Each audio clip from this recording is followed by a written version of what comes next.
Hello students, how are you? Welcome you again in chemistry class. We know that Rutherford gave a model, but there were some drawbacks in them. Bohr corrected those drawbacks and presented his model. But Bohr's model had some drawbacks also. So we will study drawbacks of Bohr model in this video. So let's see. देखिए bore का जो सबसे पहला drawback था bore के model का, it was inability to explain the line spectra multi electronic atom. Multi electronic atoms के जो लाइन स्पेक्ट्रा होते हैं उनको एक्सप्लेन नहीं कर पाना। हम प्रीवियस वीडियोस में ये पढ़ चुके हैं कि अगर किसी सब्सटेंस को आप हीट करते हैं, उससे जो रेडिएशंस इमिट होती हैं उसे अगर आप प्रिज्म में से पास करें, फोटोग्राफिक प्लेट पर ऑब्टेन करें, तो वहां पर आपको कुछ लाइन नजर आती हैं जिन्हें हम लाइन स्पेक्ट्रम कहते हैं।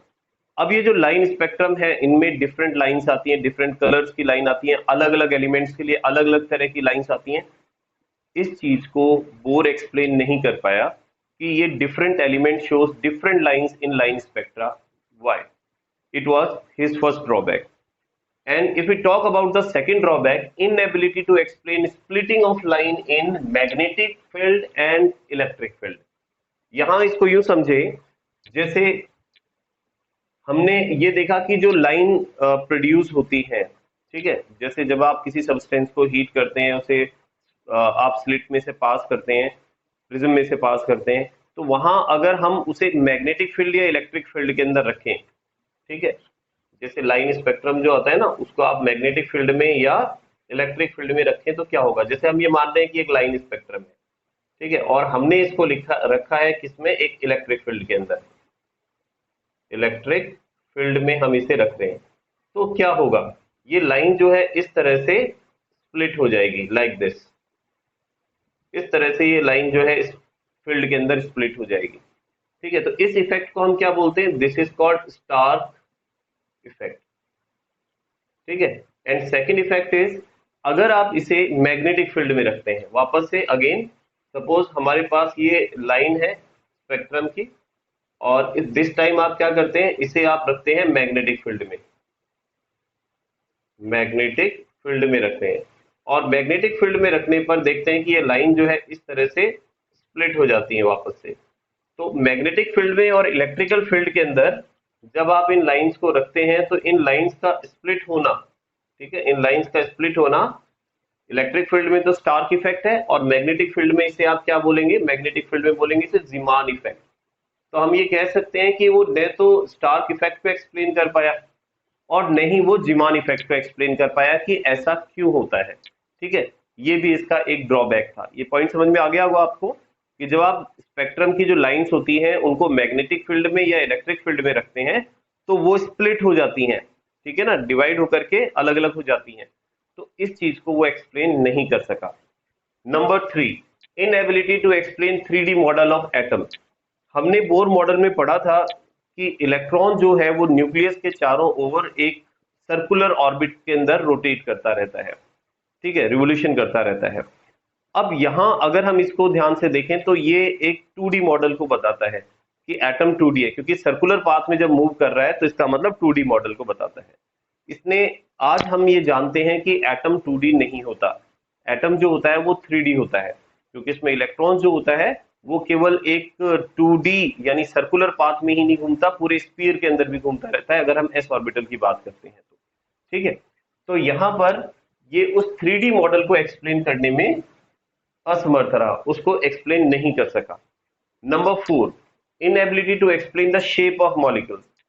आज हमें पता है कि मॉलिक्यूल्स जो होते हैं, जो खास करके कोवलेंट मॉलिक्यूल्स, उनके बॉन्ड जो होते हैं वो डायरेक्शनल होते हैं, और डायरेक्शनल होने की वजह से उनके जो शेप्स होते हैं वो डिफरेंट डिफरेंट टाइप के शेप्स होते हैं, ठीक है। तो यहाँ पर अगर हम बोर मॉडल को लें तो बोर मॉडल में ऐसी कोई बात नहीं थी जो डिफरेंट मॉलिक्यूल्स, जो कोवलेंट मॉलिक्यूल्स होते हैं, उनके शेप को एक्सप्लेन करती हो। तो ये उसके मॉडल की ये भी एक क्या थी, इनएबिलिटी थी। And the last, inability to explain de Broglie concept of dual nature of matter and Heisenberg uncertainty principle। देखिए एक साइंटिस्ट हुए थे जिनका नाम था डी ब्रोगली। डी ब्रॉगली ने कंसेप्ट दिया था कि जो मैटर है वो ड्यूल नेचर शो करता है, ठीक है, या कोई भी पार्टिकल जो है वो कभी पार्टिकल की तरह भी बिहेव कर सकता है और वेव की तरह भी बिहेव कर सकता है, लेकिन किसी पर्टिकुलर टाइम पर कोई भी जो पार्टिकल है वो वेव की तरह बिहेव कर रहा है या एटम की तरह बिहेव कर रहा है, तो हम वो उसको फाइंड करना थोड़ा मुश्किल होता है। तो ये वाला कॉन्सेप्ट अभी हम पढ़ेंगे, ठीक है, आगे हम इस कॉन्सेप्ट को पढ़ेंगे, लेकिन अभी आप ये समझे कि इस चीज को वो एक्सप्लेन नहीं कर पाया कि इलेक्ट्रॉन एक पर्टिकुलर टाइम पर जब रिवॉल्व कर रहा है तो वो पार्टिकल की तरह बिहेव कर रहा है या फिर वो वेव की तरह बिहेव कर रहा है। दूसरा जो था uncertainty principle, Heisenberg uncertainty principle, इसके बारे में भी हम पढ़ेंगे, लेकिन अभी आप इसको ये समझ लें कि हाइजेनबर्ग ने अपने अनसर्टेनिटी प्रिंसिपल में कहा था कि एक पर्टिकुलर टाइम पर किसी छोटे पार्टिकल के लिए, सब एटॉमिक पार्टिकल के लिए, उसकी वेलोसिटी को और उसके पोजीशन को, दोनों को एक्यूरेसी के साथ फाइंड करना, प्रिसाइसली फाइंड करना पॉसिबल नहीं होता है, ठीक है। तो हम कैसे बता सकते हैं कि पर्टिकुलर टाइम पर एक इलेक्ट्रॉन कहां पर मिलेगा, जबकि डी ब्रॉगली ने उसके लिए डिस्क्रीट शेल भी बताए थे, मतलब ऑर्बिट्स बताए थे सर्कुलर पाथ में जब घूम रहा है, तो ये उसने कहा कि ऐसे बताना पॉसिबल नहीं है। तो ये सारे ड्रॉबैक्स थे जो बोर के मॉडल के अंदर थे। अब इन ड्रॉबैक्स को दूर करके फिर आगे मॉडल्स दिए गए दूसरे, जिनके बारे में हम पढ़ेंगे, ठीक है। जैसे सबसे पहले अभी वर्क हुआ, जो अगले मॉडल दिए गए वो मॉडल, एक तो ड्यूल नेचर ऑफ पार्टिकल और मैटर, और एक हाइजेनबर्ग अनसर्टेनिटी प्रिंसिपल, इन दोनों को ध्यान में रखते हुए नेक्स्ट मॉडल दिया गया, जिसे हम नेक्स्ट वीडियो के अंदर पढ़ेंगे। यस।